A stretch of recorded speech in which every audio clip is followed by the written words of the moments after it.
Hey everybody, Mike Steele here with Barbecue Champs Academy, and I got my partner in crime over here, Mr. Lee Hickle with Red Mules Barbecue. Hey, Mr. Lee, how are you doing, brother? Hey, it's another great Tuesday evening. I'm excited about tonight's show, Mike. I Super am too. excited. David is phenomenal. We had him on a little over a year ago, and I learned more. Sterling and I was on that night, and we learned more about ribs than we ever even knew. Sterling was like, "Man, I thought I knew everything to know about ribs and Prairie Fresh." Right? Man, it was an education. Let's put it that way. So, we've been trying to do all these podcasts here lately of all things brisket, ribs, pork butt, chickens. We've covered how to cook this, that. I figured, man, let's reach out to the guy that makes the pig. Let's we get the end result of what they're doing, and you're fixing to find out. I know you said you was excited, but you're fixing to I'm find out excited. exactly what they do here. So, got a few folks already coming on. We got Mr. Gordon from Cleveland. Thank you, Gordon, for being here. Emlyn, thank you for joining us. Marietta, It's been a Georgia, while. as you come on, let us know. We got Larry all the way from South Jersey. Thank you, Larry, for being here tonight. As you come on, let us know that you're on. Mr. John, thank you. Hope you're doing well up in Wisconsin. Thank you for joining us tonight. As you come in, give us a drop real quick. Let us know that you're here, and we'll throw you up on the screen. We're going to give it just to kind of see our numbers peak up. We're not going to take up too much of David's time. Jason, thank you for joining us tonight. Looking for a great show. You're going to learn quite a bit about ribs. And this is the guy that can tell us everything that we need to know about them. So I'm kind of Sure excited can. about that. So anyway, got a few Got more. Mr. Let's see who we Peacock. got. Twisted D Cookers from Canyon Lake. Canyon Lake, Texas. I think that's down toward Houston, isn't it? Am I wrong? No, it's up. So It's up south of San Antonio. south of San Antonio. Okay. Stephen Peacock, what's up, Mr. Stephen? Let's see. Look at that Congratulations, guy. brother. Man, he got Yeah. first place this weekend. Congratulations, Stephen. This outlaw bounty hunt that we've got back here. He's now moved himself into first place, so he Is is that right? definitely solid into the bounty hunt chase. Come And on. congratulations, Stephen. Man, I wished at some point we could he's a UPS driver. So he's delivering packages, and man, I always want Stephen on here. He's part of Barbecue Champ Academy Pro staff. So congratulations, Stephen, man. It's going to be fun cooking with you in Denton at the end of the year for the bounty hunt. Who else we got? Dirk, thank you for being on here, Mr. Dirk. Eric, And this yeah. is this is a good guy right here, man. The Rib Cook Off Association. He's going to learn a Mhm. little bit about ribs. We got Miss Carly on here. She had Look at another there. great weekend Third as well. place. Man, she's been absolutely Hang killing it. on. So, got Chuck There with you go, us as Chuck. well. Thank you That's for her being here. parents. We Yep. got Lucas from the land down under. That's why he's saying good morning. He's Good from morning. Australia. Okay, between Austin and San Antonio. All right, we got Stephen on here from Waco, Texas. We got Stephen Foster. Thank you for joining us as well. We got Mr. AJ. It was good to see him in Minden, Louisiana. He made the trip down here and cooked at the BCA competition a couple weeks ago. Corby, thank you for being here, man. And Doodle Q competition, man. He's got some good stuff. I don't know if you've tried this Doodle Q injection brine stuff they've got. I got a chance Heard to it's sample good. it up in Henrietta, Texas. We had a competition up there, and Charles Tank was over there. He said, "Man, have you tried this stuff?" I said, "I have not." He brought a little bag over, and he said, "Try this." I was like, "Man, that's some good stuff." So Nice. anyway, I'm not changing up yet, but I know if I have to make a change in chicken, I know the first thing I'm gonna be grabbing is some of that stuff. So anyway, so we got quite a few folks coming in tonight. If things, it seems like a lot of people are traveling. We didn't have a ton of folks on here last week, but they're definitely coming back and watching our podcast, and You for bet. that we do appreciate it. So, what you been up to, Lee? Nothing.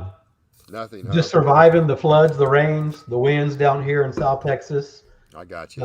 I think we had only about 8 inches of rain in 48 hours, so we did Yeah, all right down here. yeah, Luckily, it's kind of receding, going back into the Gulf of Mexico, but a little bit of damage on my pergola outside. Some of the panels came off with the high winds. Trash can went down the street, right. but looks like a lot of people are, surviving Yeah, the rains down here and whatnot. So not much, just yeah, kind of holding down the hatches over here. yeah. I wish we had 48 inches of rain already this year. Our annual rainfall is 50, and it was raining 2 3 times a week, 12 13 inches. It seems like was just common to have a 10-inch rain in a week. Man, we had no Right. rain in 2.5 weeks, and now it's 100 degrees. So I was like, man, Yeah. I could use a little rain right now. So Yeah, we had rain Anyway, today. It's 105 right now outside, yeah, so it's very it's humid. It's very miserable. ridiculous. So, well, we got a few more folks coming in here. We're fixing to get ready to kick this off. I promise you, we got a great guest for you tonight. We learned a ton from him the last time we had him on our show. You know, we've been doing all these podcasts, Lee, on, you know, pork, ribs, brisket, chickens. We've been talking Right. about a lot of different things. So my game plan is let's try to get some of the people that make the product that we cook.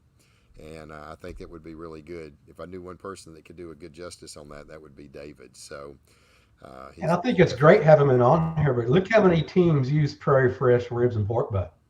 A It's used ton. I across mean, everywhere here, so it's everywhere. amazing. I'm excited about this guest tonight with him Yeah, being me on here. too. Me too. Decent is understanding. Yeah, it's good. Apparently, we're gonna have to try this stuff. This No rib doubt. Yeah. sandals. Yeah. Yeah, they Yeah. are. Good evening. Yep. There we go. AJ, that big check behind you, Mike, is nice. Yeah, I like that big check. It was pretty cool to get the big check. So, Yeah. and we got Let Mr. me show you a California check. chip. Yeah, go get. Now Lee's gonna go pull out his world champion check. The live. That's the Oh, big check right there, baby. $10,000, baby. Yes, That's the sir. one right there. That's the I'd have big that check. baby framed right there. So yeah, if you're gonna go big, go big. So I got That's $100. it. Mine needed a couple more zeros attached to it back here. Yeah, you So do. anyway, One yeah, look day. at here. We One got day. Ray on here as well. Hey Ray, how are you doing? Hope things are going well. Man, we got the champ on here. Look at this. We got Look at Marcio on here. here tonight, man. Marcio, man, you've been killing it. And I don't know if you noticed, he rolled off to a BCA competition this weekend. Yeah. Shout out to this guy. Got reserve grand champion. I don't know if he's cooked a whole lot of BCAs. I haven't seen him cook any in a while.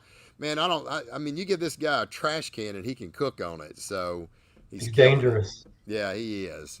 Yeah, mine's more He- cool. yeah, so Yeah, it is. yeah, it's a lot cooler. It's got a lot more numbers behind it too. A lot more All right, numbers, baby. yeah, a All right. lot of numbers. Yeah, so that was his first ever BCA. Got reserve grand champion. So Amazing. that's crazy. I'm glad to see Walmart is carrying Prairie Fresh. Yeah, we'll be talking about that here, Danny. Well, real quick, we're going to give a shout out to our partners. We're going to get David in here, get this thing started. We really want to thank Dustin at the barbecue store. I don't know if you've seen today. He made a big post at 2:30. He is now a Rec Tech dealer. So that's Hmm. awesome. If you're looking for that Rec Tech, you can get it from Dustin at the barbecue store. He carries all of our product.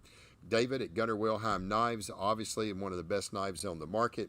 The Miss Gail best. with Daigle's barbecue sauces and glazes, got some awesome stuff. And my dear Good friend stuff. Kirsten at Raider Red Meat, man, y'all keep rolling. I don't know how many people on here are getting stuff from her, but every week I have people reaching out to me. Where can I get these dadgum massive ribs that you're cooking that we see every week in your box? And I'm like, man, if you don't have a Prairie Fresh, you know, a Walmart close by in Texas and you're out of state and you can't find them, call her, Raider Red Meats. She That's can it. hook you up, tell her the specs you want, what you're looking for, and she's usually pretty good about getting them to you and getting you exactly what you need. Well, without further ado, let's bring in the man, the myth, the legend, the guy behind the scenes, Mr. David Eaheart.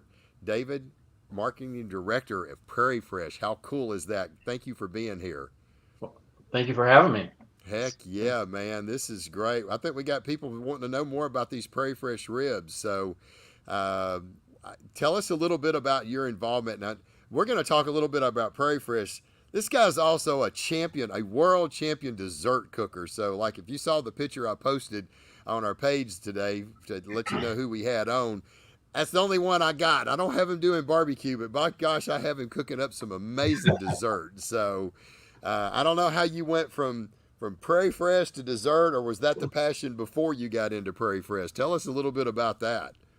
Yeah, well, and first off, before we get started here, no one told me what the dress code was today. I see Yeah, these Prairie Fresh Pit Crew shirts, and I that's don't have it. one on today, Yeah, you so know, I mean, you should have known, brother. So, appreciate that. Yeah, so it's a little bit contributed to barbecue. Before I even really started working for Prairie Fresh and Seaboard Foods, I had some friends that did competitive barbecue, some coworkers, and as I started working at Seaboard, um, they put me through culinary school in the evenings about 12. I graduated about 12 years ago. Did that. And when I got done, I was like, I want to do something that's, keeps me in the food world because I deal with pork every day. I love pork, but it was just pork. So I started looking for food competitions. I knew about barbecue, was certified as a KCBS judge. But I was like, there has to be something else out there. And so that's actually how I discovered the World Food Championships. I think it was their first year. I applied to be a judge. So I was out there. I think I missed the first year only. And then I stumbled across the American Pie Championships and I started judging it. And as I got more involved in competition barbecue, that saw that side of it. Oh, yeah. And so I judged the pie championships for about, I think, 4 years. And one year I decided I'm just going to enter and see what happens. And I have the story like everyone else, probably a lot of people in competition and food sport. First year I failed miserably. Yeah, that happens. And so that's how I got actually into it. Because I was in culinary school. I was not a pastry major. I was on the savory side. I had 6 credit hours in pastry and baking. So I'm far from an expert. But because of my culinary degree, I actually had to enter the professional division in the pie championships. So I was competing with bakers that do this every day. Yeah. And the competitive nature and the streak in me, I got hooked after that first year. That's all And yep. And so every year since then, I've at least got a call. Yeah. And been fortunate enough in 2019, I actually won the National Pie Championships. That's awesome. That's awesome. That's a cool story. I mean, you find something you like, and it's a little different than barbecue, so you can do it. Well, let's dive into some pork stuff, because guys, I promise you, there's a lot of information that you're going to learn about ribs that you probably never knew about, especially how Prairie Fresh goes about from the raisin all the way up to when they take them to the slaughter and that process. And David was telling us stuff about that. So David, let's talk a little bit about what makes the pig kind of unique when it comes into the farm. What are you looking for and stuff like that? What's the game plan of okay, we got these pigs. Is there a certain breed? I know there's Berkshire and all these and Durocs and things like that, but I know that's more of a higher end pig, and I'm not sure if that's what we've got here. But is it any kind of cross? Tell us a little bit about that. Yeah, so really for us, it's all about consistency. I mean, so we want every pig as close as it possibly can be that comes into our processing plant to be exactly the same. And that starts out with the genetics. So it's even before we even have a pig. So we're selecting genetics, and partly for meat quality, but also then there's the farm side of it. So we want to have big thriving pigs that can perform well in our environments that we have. And so one thing that makes Prairie Fresh and our brand very unique is that we basically have control over the entire production system, and that starts with the genetics. So our genetics are crossbred, the market hog is, and on the sire side are the male side is a Duroc boar. They're known for their meat quality, right? High marbling. So that's where a lot of the meat quality characteristics come from. On the female side or the dam side, it's a crossbred between a large white and a landrace, and you got mothering capabilities to structurally sound from a female perspective. There's some meat quality characteristics that come in with that selection too. So all of our pigs are a crossbred, between a Duroc, or half Duroc, and they're then a quarter landrace and a quarter large white. Okay, see there, I knew there was stuff that I knew. Yeah. So it does have some Duroc in it, and that's where all that really good, probably the redder color and the marbling comes from. Is that what's caused some of that? Yeah. So that's traditionally what a Duroc is known for. Yeah. And so we select on the male side because we need to have on the female side some of the production side of it, the actual raising of the animals. So we bring that meat quality characteristic in on the sire side of the equation. So David, do you already have select farms that raise these for you, or do you kind of source it out? So that's what also makes Prairie Fresh very unique. First of all, it's the largest American-owned pork production company. There's some pork producers that are larger, but ours are all our ownership. So we actually have on the Seaboard Food side, we have all the farms, control over them, and we have a partner company. It has one of our processing plants, and we own 3 together among all of them. And they're 5 producer owners with that. So There's Okay. complete control. There is some contract production that happens and some others that we have on contract, but they're following our same animal care practices, our genetics, our feed programs. All those are very much, yeah. And I see someone asked there, Seaboard Ribs or Prairie Fresh? Yes, Prairie Fresh Yep. is actually the brand name for Right. Seaboard Foods. Yep. Yep. Absolutely. Okay. All right. So somebody just asked, Corbin has Chester Yorkshire Cross. Is that what you were saying? So Like the rock? it's a land race and large white. Okay. Yeah. Okay. All right. And then here's a good question that I know gets asked a lot, and I know it, but I'm going to let you answer it. So, what's the difference between the prime and the naturals? Because the Walmarts that we have, if you want to know, you can get these at all the pretty much almost all the Texas stores. They just now got their naturals into Louisiana here in the last probably in the last month. They're in other stores across the United States as well, but I got a lot of listeners in Texas. So, what's the big difference between the prime and the naturals? So we developed, it took many years to develop, but actually a process that occurs at the processing plant. So when the hogs come into the plant and after they're slaughtered, they actually go through a chilling process. But before we do that, we have some very specialized equipment that predicts the marbling in the entire carcass. So those who don't know, you have grading in beef, but there actually is no grading by USDA on the pork side. Yep. So when you see Prairie Fresh USA Prime, that is strictly a brand name that USDA allows us to use a grading term on there, but we are making no claims towards grades. We have to be very careful about that. Right. But we can guarantee you that it's going to be a highly marbled because that predictive technology that's scanning that carcass and then through some computer algorithms will then basically let us know what the intermuscular fat levels are going to be inside that carcass. Those are then pulled off the rail, go into a segregation in their own quick chill cooler. And so we have some verification on what we call the cut floor when the carcass starts to get broken down. But it's very, very accurate. This process technology was in place probably for 3-4 years before we actually implemented it there. So the difference is we like to say the Prairie Fresh USA Prime is the best of our best. We think all Prairie Fresh natural products are some of the best just because of our processes. Right. So you're going to get great quality product at Walmart if you're buying a Prairie Fresh natural. Right. But you know you're consistently get a highly marbled with a Prairie Fresh USA Prime product. So that segregation process happens at all 3 of our pork processing plants. We have that technology in there now. And so that's really the biggest difference. So is that process that we have for selection and segregation. Wow, that is really cool. So, and it's all through computer, kind of looking at that pig and knowing, okay, this is going to be a really good. If I took you into one of our pork processing plants, I would probably walk you by the piece of equipment and you wouldn't even know it's there because that's how it's that unique what we're using. But that's not just the equipment then too. It's what some of our meat scientists were able to do and some of our tech people to develop and do the algorithms based off of this reading to determine the intermuscular score.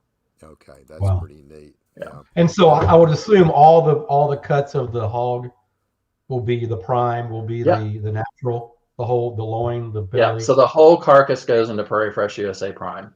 Once that selection process, which is different than even like in beef cattle, they're really just looking at the ribeye, Right. And so how do they keep the carcass together? It's a little bit questionable. We know. So Prairie Fresh USA Prime is processed first in the morning because actually the carcasses are actually quick chilled for 24 hours before we actually break them down. That has to do with meat quality reasons. It sets some of the pH levels, helps the water holding capacity of it.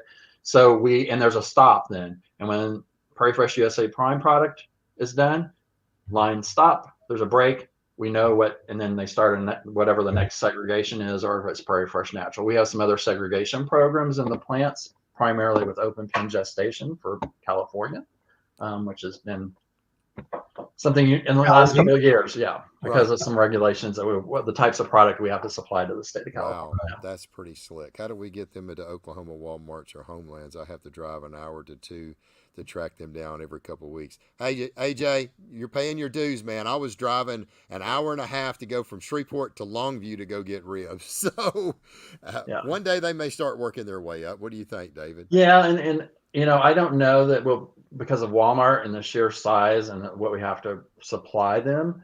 I don't know that Prairie Fresh USA Prime will ever probably find its way into like a Walmart, just because it is. It's not like we have a quota for every day. If we Yeah. ran every carcass that day before and we had zero that qualified, Then you don't it would have be it. zero that we produce the next day. Yeah. That's never happened, but Yeah. that's how strict we are. We're never going to actually Right. compromise with Okay. There what the you go. criteria are for it. That'll answer Stephen's question. Yeah, you're just not going to see these in a Walmart store. Like you Yeah. said, they're too pristine of a pig. You just don't have the volume to supply a store. If But you they are could be in looking, Homeland at some point. So go ask your meat manager, yeah, because they can't. The distributor that Homeland actually uses does right. have Prairie Fresh USA Prime in their distribution system. Okay. And like I said earlier, Raider Red Meats. I've sent so many people. We've had so many people contacting us. You can call Raider Red Meats. Talk to Kirsten. Tell her you heard about us on Barbecue Champs. She knows what you're looking for. Or if you have a specific that you want, weight size, marbling, stuff like that, she's going to be able to hook you up with some really, really nice ribs. Yeah. So We appreciate that. They're one of our first customers to actually carry Prairie Fresh USA Prime. So. Yeah. Yeah. And you got experts there. If anyone knows about meat quality, it's going to be them. They know about it. We don't even have the naturals here. That's what I want. Well, Oh, yeah, so unfortunately, but he's in Oklahoma, and they haven't got into Oklahoma, but they're in Texas, they're in Louisiana. this should be at the Walmarts in Oklahoma. So I'll do some checking on that. We actually Texas to Minnesota, Colorado, and to like Indiana, all through the center part of the United States. They should be available at most. Okay, what city, AJ? What city are you in Oklahoma? And let me see if he can find out for you. Put that in the chat. Let's see. We've had Well, also, Mike, that's like some of the Walmarts in Houston. They don't have primes or Yeah. naturals Yeah, in some of the Walmarts. I have to kind of go outside of downtown. yeah, Yeah, especially this time of year because the rib volumes are high. So Walmart will do some special buys. So we're the primary regular cuts, and there'll be some of ours, but because of demand, the way it just Sure. works with Walmart, Yeah, sometimes yeah. they fill in with other brands. yeah. Okay, Ardmore, Oklahoma is where he's at. Dirt with the Rib Association. He said he has primes in Homeland Grocery and Stillwater. So AJ, I don't know how far you are from Stillwater. Let's see. Prairie Fresh Naturals are the best. I saw Jackie make a post just a minute Yeah, ago. they are. Prairie Fresh for the win. Yeah, no doubt. Let's Yeah, see. definitely, Peepaw's Jackie. here. Hey, Peepaw, glad you're joining us tonight. Let's see the only thing ours is offers is Tyson. Yeah, nah. I used to cook Tyson. Until I'm I not going got, to say anything, but just go ask your meat manager there, even if that's it's right. Walmart. I used to cook them until I got a hold of Prairie Fresh. I no longer cook them. So let's see, all natural in Oklahoma Walmart's in our area. Okay, and that's in Stillwater, AJ. Once again, I don't know how far Ardmore is from Stillwater. David, so if somebody has a Cisco, Benny Keith, or some type of food supplier contract or agreement, can they, like in Ardmore, Oklahoma, could he get his Benny Keith Cisco company to deliver those? Yes, and I know the Benny Keith out of Oklahoma City actually carries Prairie Fresh USA Prime and Prairie Fresh both. So okay, all right. Okay. Well, that's good to know. So, and we got a Benny Keith now. Now, Daryl Walker, I'm sure you know who Daryl is. Sweetie's Barbecue. He finished 4th at Memphis in May. He's getting his Prairie Fresh from Shreveport, Benny Keith, because Natchitoches is kind of a smaller town, and it's 60 miles. So he's getting them out of the Benny Keith in Shreveport. So, all right, let's see. What we got here. We are not seeing Prairie Fresh south of Alexandria. Will they be available statewide at Walmart in the future? Brady, they're slowly working their way south in Louisiana.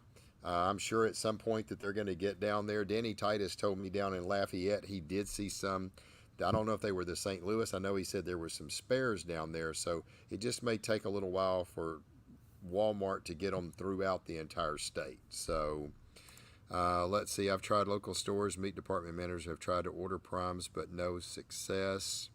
Occasionally see baby back primes, but never St. Louis or spares. Yeah, you're never going to see primes. I mean, I don't think you'll ever see a prime, Jason, in a Walmart. Like he said, it is such a stringent on those pigs that it's going to be really, really hard to get those. They don't have the volume to fill a Walmart. Let's just put it that way. Let's see. What was the name of the place you were talking about to ask for? Stephen, it's Raider Red Meats. If you go to bbqchamps.com, There's a link on our website down at the bottom from all of our sponsors. You can click it and it'll take you right there. It's part of the Texas Tech University, their We're in agriculture, Lubbock. and they're in Lubbock, Texas. Just talk to Kirsten and tell her that you heard about them here, and tell her what you want, and she can get you some. So, Or just call David directly.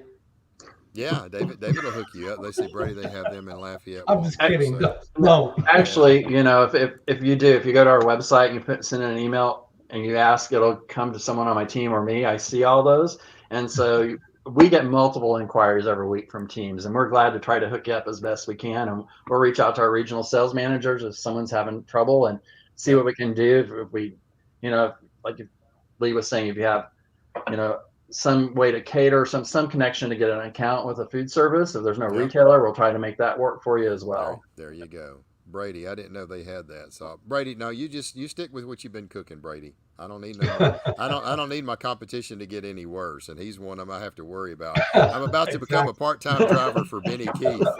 Yeah, you keep cooking them Tysons, Brady. Just another day or two anyway. So there you go, AJ. You know, if you're gonna become a driver for Benny Keith, I promise you they'll sell you some stuff. So Cleveland, Mr. Brisket, they have Prairie Fresh. I see Walmart had 3 cuts, and Renco, yep, that's down in South Louisiana. Okay, perfect, thank you. All right, so you've kind of told us, and I'm going to try to stay caught up on the question, guys. If I don't get to your answer immediately, just know I'll try to work through them. All right, David, so you've kind of talking, you've got the breed, how y'all do them. Talk a little bit about the raising, and I know we kind of talked a little bit about how you finish them off, and then once they go from there to the slaughter and stuff like that, because you said iodine just a minute ago, and I remember that was kind of a key thing, talking about the iodine and the pH. Let's kind of go from now we got the breed, how you feed them, what you feed them, how you finish them off. Let's talk about that before we get to the slaughterhouse. Yeah, so all of our farms are basically the pigs are raised indoor in climate controlled barns. Forgot about that. Yeah, Wow. and so the main reason for that is to keep the pigs comfortable, also prevent disease, because we obviously vaccinate for diseases and such, but the last thing we want to do is get the hogs sick, because that means more medications. So the less we have to use antibiotics or anything like that, the better. So it's all about biosecurity. Our farms are extremely secure. Like before you walk into a sow farm, you'll walk into a door. You'll actually, before you even get out of your vehicle, you'll be required to put booties on to walk to the office door. Wow. You'll actually shower in, and you shower, walk in, leave your clothes. You're dirty on the dirty side, leave them on one side, and then you come out on the other side after you've taken a shower, and you're provided all your clothing. Really? Yeah. That's how strict it is, especially on a sow farm. It's high biosecurity. Wow. And so within that, then there's actually within a sow farm, that's where all the baby pigs are actually born. That's where they're bred. So there's actually a breeding area, then a gestation area, and then a farrowing area within each sow farm. Okay. And those sow farms can range from anywhere from 2,000 head to our largest are about 13,000 head. They're fed special diets. The sows are to maintain their condition. And the pigs, after they're born, they'll be in there for about 21 days, and then they'll go into a nursery farm. And that's also enclosed and climate controlled. It varies a little bit because there's different systems. There's actually some nursery to finish. There's nursery, there's feeder pigs. So it varies, and specifically within the area and the types of farms they are. But you can guess they're probably going to go into what we call a finishing farm. After that, and there can be anywhere from like 50 to 60 pounds from that. So the life cycle for a market hog is about 6 months from time of birth to slaughter. Okay. They will get between the time that they're born until the time that they go to processing, up to about 14 different diets. And those are all based off of the stage of growth and development. They're all grain-based diets, corn, especially where we have a lot of our farms in the panhandle of Oklahoma, the panhandle of Texas, and western Kansas. We do use some grain sorghum just because requires less water, which is something we actually watch significantly. We're monitoring water too, for our conservation on the farms where that's, the areas that water is, although here in the last week or two around the Oklahoma Panhandle, we had more water than what we needed to deal with here. Right. Yeah. I think they had 8 inches of rain and overnight last week, and their Wow. total rainfall is about 20 inches in a year. So you can imagine that created a little bit of havoc for us. Right. Right. So those diets are really, and they're high. There's a lot of vitamins and minerals, and then soybean meal is actually the main protein source for the market hog.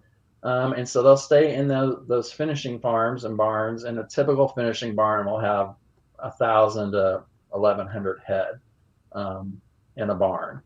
And when we say a farm, a farm could have 4 barns on it. It could have 50 barns on it. It just varies on where it's located. In Iowa, we have there's less barns on a farm but we're getting the panhandles. They're pretty isolated areas, so they're much bigger. Right. They'll cover 7-8 square miles. They won't all be like lined up together, but they'll be pods of barn. Right. Wow. And you said it's about 6 months from the time they were born to the time they go to the slaughterhouse. Yeah. Okay. They'll be 280 to 285 pounds live weight the time that they go to the processing plant. Go to the processing. Okay. That's really. All right. So let me answer this. do you keep your breeders aside when you kind of like babysit your breeders, like your males? So everything is artificially inseminated. So there is actually no male on a sow farm. Wow. That's awesome. And so we have what we call bore studs. So that's where the semen is actually collected.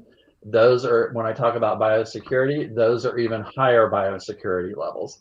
You'll actually find fences that you have to, and gates you have to go through around those farms before you can enter. So and they're very remote areas too. There won't be a lot of times around a boar stud, you might go 30, 40 miles before you, especially in the Panhandle, before you even like see another building, much less a hog farm. Much less something that says Prairie Fresh, welcome here. So, Darren, I think that's going to answer your question. Do y'all do tours? Probably not. It seems like it's pretty secure around that area. So that's the one disadvantage. We'd love to have people on farms just because of the biosecurity. It's really hard for us to get folks into the farm. So that's why you'll see, like we do some of the industry publications, we'll bring the media in. You go to our website, you'll see quite a bit on the inside, because it's not that we're hiding anything. It's more from an operational and well-being of the animals that we can't allow tours. Well, maybe one day I need to come up there. Maybe y'all would make an exception, let me in, and I can get it out to all of our listeners. No, not you, Lee. Not you. Me, barbecue champs, right here. So, so I guess the USDA is pretty heavy on the guidelines on you guys. Yeah, that is not so much on the live side. There are obviously things that we have to do from an animal disease perspective, like if we were to have like a foreign animal disease, or there's certain diseases we have to report. But a lot of that is all self-driven on the farm level. Obviously, we have to follow, because we are, the medications that we're using, the vaccines, that is all documented well from an FDA perspective. But actually on the meat side, we're all USDA is our regulatory agency. Wow. All right, Les, I'm going to answer your question. I've tried the Prairie Fresh. I haven't tried the Prairie Fresh yet, but like a rib over 4 pounds. And when I've looked, they are extremely difficult to find them. Any suggestion to find them, or do y'all package them at that weight? Well, I can say this. I'll answer real quick. I have seen a lot of 3.9 to 4.2 pound ribs in the Prairie Fresh Naturals. It seems like, and David, I did want to ask you about this, and this is a good time to ask it. It seems like once you kind of get past May, the end of May and into June, I noticed like the first time I found them in Shreveport was right there at Memorial Day. Man, there was so many 4 pounds, 4.2s, 4.3s, 3.9s, 3.8s, big, thick ribs. And then I went back a week and a half, 2 weeks later, and they were like 3.3, 3.4, 3.6, 3.4. Oh, here's a 4. I don't know if it was just the case run. Do the pigs typically a little bit bigger? Because I would imagine Memorial Day is the kickoff of the barbecue season, right? That's it. Massive volume. Do y'all sometimes have to not let the pigs get as big when the demand is high? Is that why the price the and even here last week I went and they were still not up in that 4394 range. They've kind of dropped off a little bit. So is that kind of typical, or is it just coincidence I'm not getting the bigger ribs here? So you'll see variation throughout the year. And if you think about it, the spring, it's cooler. So when I say they're in climate controlled barns, actually on a finishing farm, they have open air sides. We have ventilation and ways to keep them cool, or the curtains come up in the wintertime to keep them warmer. But they are still somewhat exposed to elements. So you think about the spring, it's cooler, Right. they're Heat going to grow more. faster. Yeah. Yeah. Wintertime, they have, even though it's inside and it's closed up, there's still some energy that they have to produce to keep warmer. Same in the summer when it gets hot, kind of Right. like what we do. We don't want to do anything. Sometimes the last thing we want to do is eat, Right. it's Right. 105 degrees outside. So Right. similar to that. So what makes us unique in the sense that, because we don't really buy like old school. When I grew up on a pig farm, we raised the pigs a certain weight, and then we called up the processor and said, hey, we're bringing a load of pigs in, and we know they're going to be, the market weight. Right. Pigs are based on the timing. So, we breed so many sows every day, knowing that we're going to be supplying each of those 3 plants that we have they range from about 21,000 head a day for each plant. So we know that we're expecting to have X number of pigs into the plant. So there are times, and there's things that happen with weather, if we get behind, but there's some adjustment there, but we know that we have to have pigs into the plant every day. And so there's going to be times that, like, if they grow faster, sometimes they're going to be heavier. If it's a slow growing period, they're going to be a little bit lighter. Okay. Okay. So me Yeah. going in and trying to get ribs earlier is that's Yeah. why they're a little bit more Yeah. marbled. They're a little bit okay. All Yeah, right. and in the St. Louis, it's, especially, it depends on if it's a wide cut St. Louis or a regular cut. It's going to be hard, especially on a regular cut, to find a St. Louis that's going to be close to 4 pounds.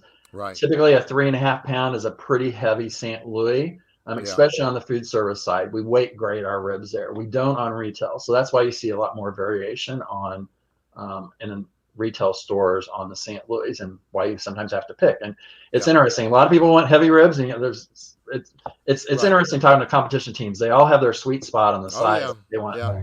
Yeah, absolutely. All right, Daryl Walker, how long did they keep a female pig before she's slaughtered? How many litters will she have before slaughtered? She'll be about 3 years old, and so she'll have on average a little over 2 litters a year.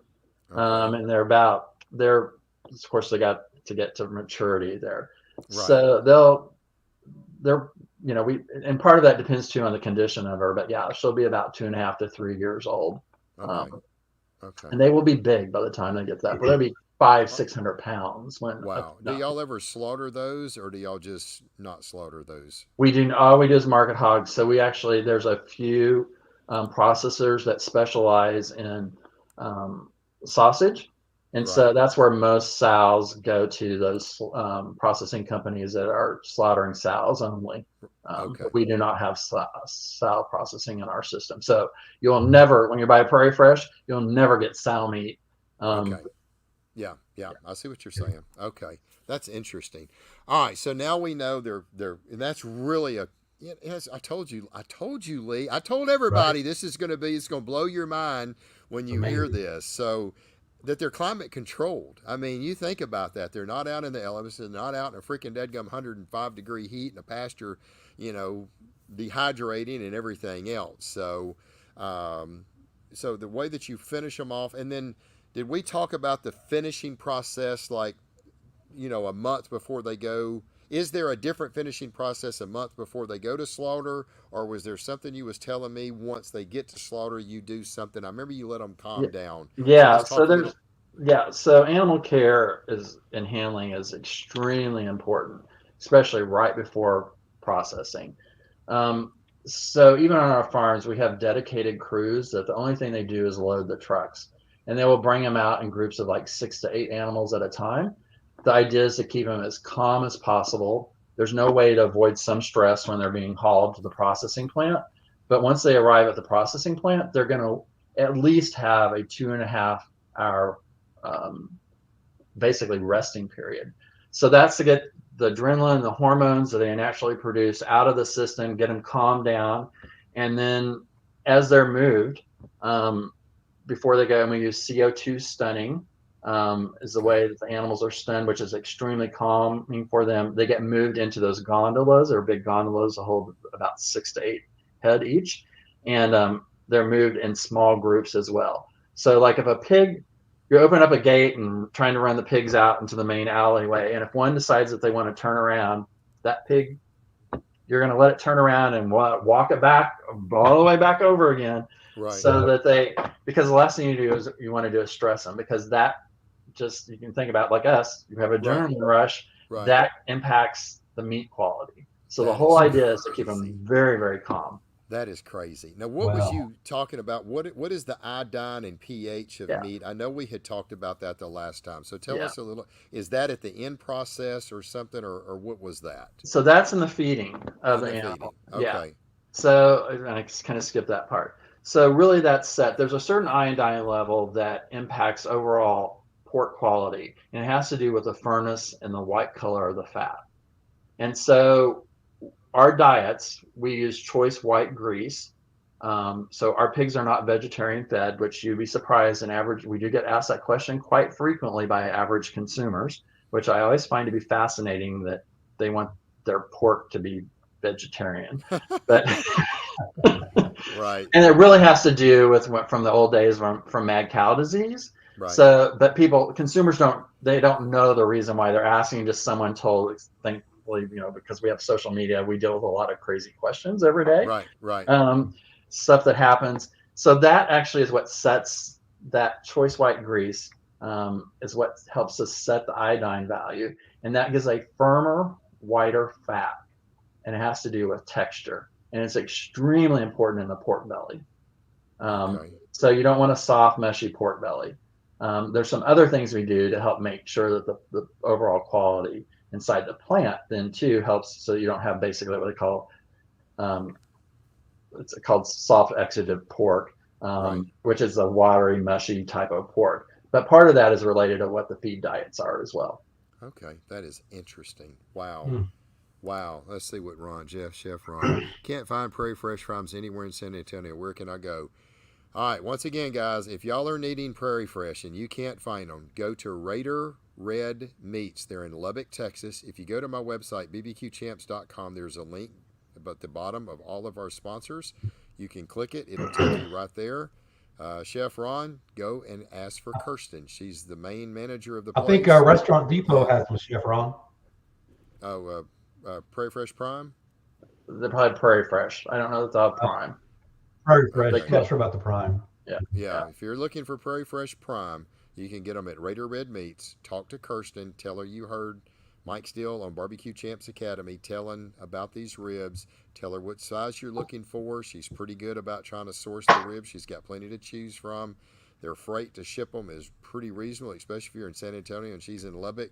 She overnights everything, and the freight's usually very, very reasonable. So if you're needing them, if you want that particular rib and you can't find them in your area, I don't know how many people. I probably sent 150 people to Raider Red Meats in the last year, so you'll be 151. So anyway, all right, so they go in, they go through the slaughter, and then that's when, when you do this scanning to pick out the prime and the natural, is that done while they're still alive, or is this after they're slaughtered and you've got them on the It's hook? after they go through the slaughter process, and Okay. actually before they're actually chilled down too, and it's like about right after the carcass is split, that they're Okay. actually ready for that. Okay. So interesting. yeah, so what happens is, they get stunned, they get bled out, we basically dehair the pigs, Right. and then they go through, all by robots. We actually split the carcasses, and the heads are snipped from that, and that's where actually the USDA inspection also happens at that Okay. time for a carcass. Then it is scanned for Prairie Fresh USA Prime quality. Naturals go one way, Prairie Fresh USA Primes go another. On our trolley, actually, all the animals get tattooed, and then when they arrive at the plant, and then we actually have trolley readers that hold the carcasses, and there's lights that actually read. And so when it gets to the quick chill, that's when it's actually split off at that point. Wow. To maintain the identity of the carcass. So we also then too are tracking those carcasses and which farms they come from. Okay. So Here's a really good question. This comes from Efren. What's the difference in the ribs that are sent to California? They seem smaller after Prop 12 passed. Is there any difference? Probably that has to do with availability. And those that don't know about Prop 12, it's a state law that requires that all fresh pork products, there are some exempt products like fully cooked, but it does include all fresh pork products and bacon. The pork has to come sourced from a market hog that was born from a sow that was raised and gestated basically in an open pen or group housing situation, and is required to have 24 square feet per sow in that group housing. So modern pork production, many years ago, we started putting sows in individual stalls. Sows become very, very aggressive, especially when they're pregnant. And there is always a pecking order too. So from an employee safety perspective, it was safer to keep the sows in stalls. And production rates actually improved with that. California is requiring now that all those sows they can only be limited actually about 24 hours from the time of they can only be in the stall when we're actually breeding them or artificially inseminating them. And then traditionally we've had some open pen gestation, but we've kept them in gestation stalls until confirmed pregnant. That's not allowed actually in Prop 12. Prop 12. So there was the industry as a whole had to invest significant dollars. I mean, we're talking multi-millions of dollars to be able to supply the state of California, which went into effect about a year ago. Yeah. And so early on, there's a very limited supply. So you aren't going to, when they really get to about the right weight, they're probably going to be processed just because trying to supply the state of California. Wow, that is insane. Yeah. Oh man. All right, I have a question. And I've often wondered this. Now, one of the things I know about Prairie Fresh Naturals and Primes, they are not injected, they're not enhanced with any kind of sodium solution like your other big commodity ribs that are out there. And usually, every time I've ever got them, you open the package, there's very little liquid in the package, very little. I did buy some here, I guess it was a couple weeks ago, and I found some really pretty ones, but they did have a lot of liquid in the package. And I was like, I've never seen that. And I kept worrying. I was like, is this rib going to be as juicy? Is this some of the liquid that came out of the meat? Should I not have bought these? And I've often wondered, I started to call David Bosca, he's the butcher from, from Barbecue Champs. He knows about everything in it. And I was like, man, I got the guy that makes the pig. So what would cause that sometimes, and this was on the St. Louis cut, had a lot of liquid. I mean, a lot of liquid in that. Is that water that came out of the meat that didn't stay in it? And would that make a meat a little bit less moist? Yeah. So the answer to that is yes, it's possible that it could be less moist. So there's a couple of things that could have led to that. So one thing that we do is that's after that, the carcasses go down and I mentioned the quick chill process. I mean, this is like sub-zero temperatures. It's not freezing the carcass, but it's getting the internal carcass because it's there's a hot side, which is actually the slaughter side, and the cold side, trying to get that cooled down as quickly as possible. That helps set pH levels, which there's a range that you want to hit optimal, and that impacts water holding capacity of the meat. So that's part of so it could be, and every once in a while you just get a pig that's not going to have the right pH too. Mother Nature does weird things to us. Even though we try to do everything exactly the same, you still got Mother Nature there. Something odd happened. So it could have been that reason that just that pig, something happened to it. Also, this time of year, so what happens is, when rib demand isn't as high in the wintertime, a lot of retailers and even most food service ribs are frozen. You don't find many fresh. It's not across the board. We do have some fresh customers that demand fresh ribs. But they will actually, retailers they'll buy when the market's lower, or we lay down ribs for them. So it's possible that could have been a frozen rib that was slacked out at retail. And when you slack it out, you're just going to see a little bit more moisture in the package itself. Also, it's possible that those packages didn't have a good vacuum on them. So that's why we vacuum pack those ribs, because that helps keep it tight. And the looser the package, the more purge that you possibly could have from that product. Okay, that makes. I've got a crazy question. So, David, I would assume with the group of scientists you have on staff to genetically inseminate your pigs, can they pick the sex? We are not doing that yet, but I think the technology is there. Wow. So right now, you're having male and female pigs that are birthed and going through slaughter. Okay. Yeah. That's awesome. Do you see a difference in the two on the final outcome as far as the meat, the color, the toughness? Not significantly, because we obviously castrate all the males so we don't get any off color. A female will sometimes grow a little bit faster. But no, not significantly different. Okay, that's interesting. Let's see, John Jensen, AK Smoking Mike, you need to have David back again full of information. I told you guys. Oh, yeah. I told you. All right, I see that you're on YouTube. Go back about a year and a half, and you're going to see we had a podcast with me, Sterling, and David on.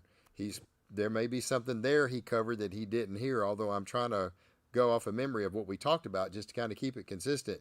And I hope I said the same thing last time. And you did. There's a lot of stuff that you have said. And David, I hope you'll come back again next year, because I think we'll have new audience, we'll have new people, and that's how we're going to grow the brand. That's how we grow barbecue. And I think once again, we do everything at Barbecue Champs to try to grow the sport of barbecue. We've got thousands of people that have bought classes from us now. It's crazy.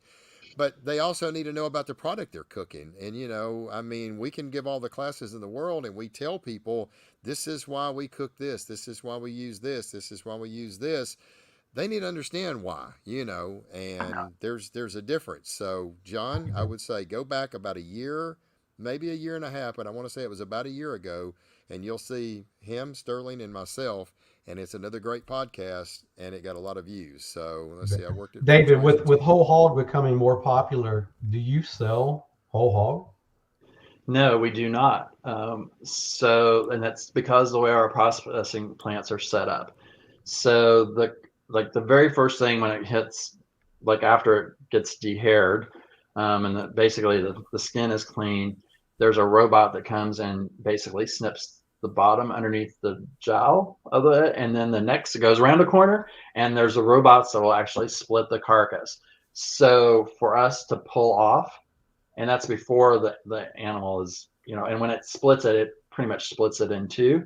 Right. So economically, in the way that our model is set up, it's just not feasible, practical, or safe for us to try to pull off a whole hog. I'd love to, because we like Memphis in May, and we'd love to have a Prairie Fresh hog win Memphis in May, but it's just not practical. It's not practical. Okay. Daryl Walker, I'm loving it. I told you, Daryl, how many times have I had to tell you, quit cooking all of them other brands. Use Prairie Fresh. Why do you think? That's why you're going to come to my cooking class. I've been trying to tutor this guy, been trying to help him, putting him under my wing. I've got him right. I had number one, Daryl, with Prairie Fresh, not fourth, with something else. Prairie Fresh, brother. I know Daryl's cooked. I've been in a couple places where I've supplied the ribs. I know Daryl's tried them once or twice. So he has, and I keep working him to keep cooking them things. So, all right, Stephen Peacock. Here's a good question. Typically, how much time passes from the processing till they get to Walmart? So the animal will be slaughtered on day one. It'll be processed. So that's the first day. So then you go to, it's pretty fast. Yeah, it is. The reason I know that is because they're letting me open cases when they come in. I'm seeing the pack date, and then I know what it is, because I know about 21 days is max, and then it starts getting pretty bad. So if you're buying pork, 21 days is the limit, guys. So I try to buy stuff that's 7-8 days, and I don't even listen to Mike Steele. Don't listen to him. He is so paranoid on sell by, use by date. David, can you buy the ribs what's after the sell by, use by date? Like if it's a week before it's going to be expired for use by, can you freeze it and use it after? This guy's afraid to do it. This guy's afraid to do that. I want fresh pork. I want fresh pork. Yeah, so he's right. It is the shelf life, and what USDA, and from our own testing, we set that. is 21 days on a bone-in product, 28 days on a boneless product. But if you buy it before that and it's been chilled properly, you can freeze it. There you and go. then pull it out before that 21 days. We usually recommend after you slack it out that you're cooking it within 3 to 4 days after you've been frozen. Thank you. But we're also under USDA guidelines, so I have to be very careful what I say and recommend publicly. But those are how we have to follow. Hey, well, I'm just telling. So I always try. I mean, if I look and I just got a port date, a date, I see it. If it's about 10 to 12 days, that's about my limit. I don't really go and I know as soon as I get them, they go in the freezer. So it stopped the process. And then like you, I take them out. I've got 2 days, 3 days. By the time I'm going to a competition, I know by then I'm probably at 18 days if it was 14 days. So I try not to, I want fresh meat. He's scared. Whatever. It's why you get. If it doesn't stink, it's not going to win. Okay, you cook the stinky rib. I'm not cooking the stinky rib. I got a class that'll show you all that. So yeah, Daryl, you are hard headed. All right, so Daryl's starting to learn. I'm hard headed. I'm going to keep pounding him over the head. He's learning. All right, so here's a good one, David. What is your favorite seasoning to put on pork? So, man, Blues Hog, this, that. He probably don't want to answer it. He's going to plead the fifth on this one. I have to. So I'm pretty basic, but yeah, I'm not going to name a specific seasoning because we have some brand ambassadors with some very famous seasonings that That's right. So I love them all. I will say he loves a lot of them, but I guarantee you, Blues Hog is probably somewhere at the top of the list, and I'll just say it for him. So those that don't know, we have Melissa Cookston on our ambassador team. We have Joe Pierce on our ambassador team, Brad Langinger, The Shed. Yeah. So Richard Fergola from Fergalicious. So yeah, they all have great rubs. I use them all actually. I have them all in my cabinet. So yeah, there you go. He uses a lot of. Mike's giving tips away from his class. I'm telling you, that's why you want to come to my class. There was something he mentioned about pH, and I'm going to teach you some stuff about pH that you probably never heard about. So anyway, some of the stores that I took care of did a terrible job of rotating product. Yep, I've seen the ribs 12 days past their set. Yep, sure do. And I see those all the time. So, Rosemary, you're banned. I'm fixing to kick you off, Daryl. Let's see. If ribs arrive frozen in the case and placed in the store shelf, which will they thaw out? Can they be refrozen again? I've never seen your ribs frozen, David. Everything that I've ever got, and I mean, I've seen cases literally come in. They just got them off the truck and they were not frozen. Are y'all's ribs frozen before they go to Walmart or not? They are not. I didn't think they were. I've never seen them. The pigs are barely done squealing the time they get to Walmart. Yeah. I've seen some spare ribs frozen down here on Walmart. So they do buy some whole spare ribs for ad specials, and that's what you're more likely to see. Yeah. But they're probably going to usually throw those sometimes like in the bunkers and not in the regular shelf. So that's where they have the specials, and that's where you're more likely to see the frozen ones. 100%. 100%. Yep, that's what I have seen. Wow. Man, I told you it was going to be a good show, Lee. I told you. Amazing. I told everybody. I even posted it. This is going to be a show you do not want to miss. Wow. Man, I think we've covered. Has anybody got any questions? Because we have tried to cover everything. If you got a question, drop it in the chat and let me know. We're gonna keep on. What a good show. Yep, I appreciate it, Michael. So, all right. So we do have a trivia question while everybody's playing this little game over here and seeing some comments. We've got another couple questions for David, but I at least want to get our trivia question out there. First person that I see get this right in the comment, the first person I see, not what you see. Your stuff's delayed compared to what I see, all right? Y'all are getting the back end. I got it in live time here. The first person that I see get the question right is going to win our 20 championship backyard barbecue classes, and you're going to get them for 1 month. And if you've got an account with us, I can add it right to it. If not, I can create an account for you. So the answer is Rosemary. Rosemary, of course, Rosemary. That's obviously what Daryl Walker would say. All right, so here we go. I want to make sure that I get this right. Since we're talking pig, I figured we got to keep it in the pig family, right? So, what is considered the filet mignon of the pig? What is considered the filet mignon of the pig? The first person I see get it right is going to win our 20 championship backyard barbecue class. What is considered the filet mignon of the pig? AJ, I think was the first one. Yes, the pork tenderloin. That is the filet mignon considered of the pig. So, all right, AJ, 20 championship backyard barbecue class is coming from you. The pork tenderloin is one of the most awesome, delicate pieces of meat. When it's cooked to perfection, it is phenomenal. So, anyway, all right. Man, what a great we still, man, we're an hour in. We usually end it at an hour. We still got 42 people on here, and I promise you this thing's going to have over 2,000 views probably by tomorrow afternoon. So, man, I have asked about every question that I can even think of. David, dude, you are so awesome.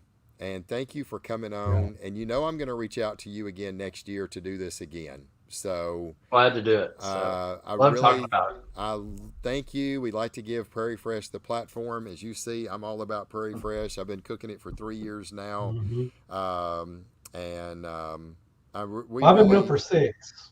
Yeah, 6. I haven't been able to get them until just recently. So, hey, we got Gray on here. Hey, Gray, how are you doing, buddy? All the way from Toledo. So, it's people like, you and Prairie Fresh and all the people there, man, you see these guys, thank them from us. We really appreciate it because we're only as good as the product, the meat that you give us. And that's one of the things I'll teach in a class as well. You show up, you spent thousands of dollars, hundreds of dollars to go to a competition, and you skip on a piece of meat. You've already done, you brought a bow and arrow. I'm bringing in stinking 45s, I mean, you got to have, I'm not going to get out meated. So, and I think your product helps us in that category, especially with ribs. And I want to thank you. I really want to, real quick, I did see somebody post, and I think it was Jason, so give me 1 second. He has something about a pork belly. Pork collar. Pork belly. So it was here. What store carries Prairie Fresh pork belly? I've never seen it at Walmart. So you won't right now. Okay. So pork belly is primarily a food service cut, but we're getting ready to release a retail like quarter size pork belly. Awesome. So, and I don't know if it's on the slate. I'll find out if Walmart's going to be carrying it or not. But we're about ready to put that out. You heard it here first. Here. I'm going to get stars eventually where people can send us stars where we can keep this stuff going. So I've been trying to work on that. Purvis is over there getting hundreds of stars every night. I'm trying to get stars hooked up where y'all can send stars. We're going to bring you the information here. So, all right, David, I really, really greatly appreciate you coming. Any final words, anything that you want to say? Floor's yours, brother. Yeah. Well, first of all, we appreciate having me on the show. Love to talk about Prairie Fresh and pork. I grew up on a pig farm, so anytime I can talk about pork, I'm going to do that. But I'm really proud of Prairie Fresh, and we also are really thankful for all the teams out there that are using our product. Nothing gets me more excited than to see teams succeed, and love hearing those stories and sharing those with them. And we have the pit crew honor roll, and where we recognize teams, and love for if you've got a first place call on pork or ribs or a grand championship using our product, definitely let us know, and we'll hook you up with some additional Prairie Fresh swag at the end of the year too. So.